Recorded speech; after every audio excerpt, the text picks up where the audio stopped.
வணக்கம். ஆர்ஜே பாலாஜி. என்ன சொல்ல போகிறீங்களம்மா? இன்றைக்கு 2005 நான் ஆர்ஜே பாலாஜியை சந்தித்தேன். அவர் என்ற கலகலப்பு ஜாலி வைபை பார்த்து என்ன தன் படத்தில் நடிக்க சொன்னது சின்ன நான் ஒன்று நடிக்க சொன்னேன்னா சொல்ல போகிறீங்க. அதுதான் இல்லை. ஆர்ஜே பாலாஜி ஒரு நடிகர், ஒரு இயக்குனர். அவற்றை போயிட்டு இன்றைக்கு பார்த்தேன்னா அவற்றை கடந்து வந்த பாதையும் என்றையும் அப்படியே நல்லா ஒற்றுமையாக இருக்குது.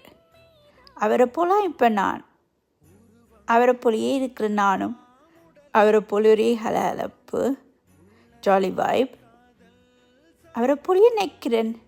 எனக்கு மேலே ஒருவரும் இல்லை, எனக்கு கீழேயும் ஒருவரும் இல்லை. ஒரே பிளட், சேம் பிளட்.